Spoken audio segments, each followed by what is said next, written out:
S, வீடு, schools, hotels, store room இங்கெல்லாம் partition wall கட்டணும்னாலும் இப்போ பில்டிங் ஓனர்ஸோட first choice Renocon Rapid Wall Panels.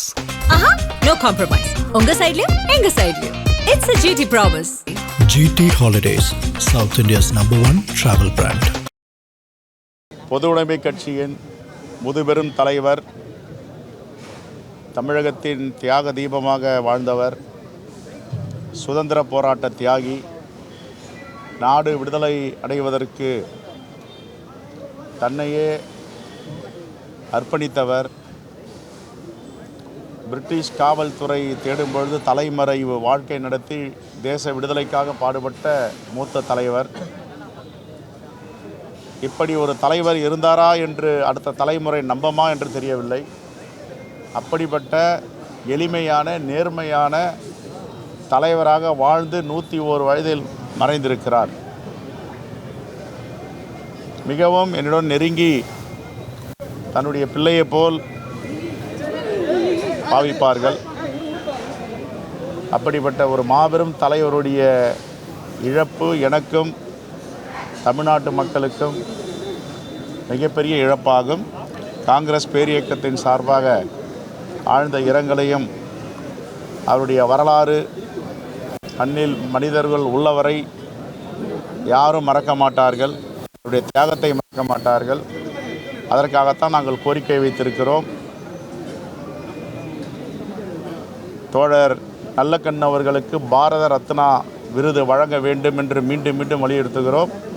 நாடாளுமன்றத்திலும் எங்களுடைய நாடாளுமன்ற உறுப்பினரிடம் நாடாளுமன்றத்தில் பேச வைப்போம்.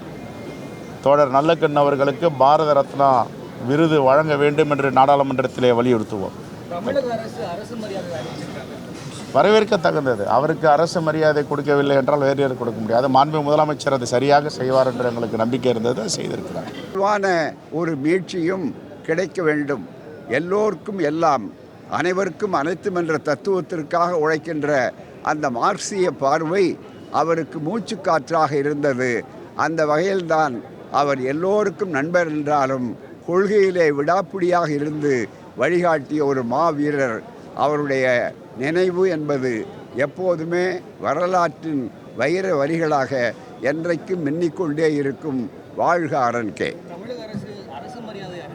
தமிழக அரசு இப்படிப்பட்ட தலைவர்களுக்கெல்லாம் மிக சிறப்பான வகையில் அங்கீகரிப்பது தான் திராவிட மாடல் ஆட்சியினுடைய தனித்தன்மையாகும்.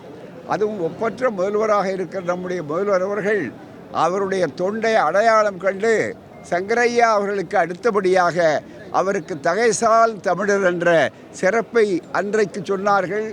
இன்றைக்கும் உடனடியாக அறிவித்தார்கள். அரசு மரியாதையோடு அவருடைய உடல் மிகப்பெரிய அளவு அடக்கம் செய்யப்படும் என்று சொன்னார்கள்.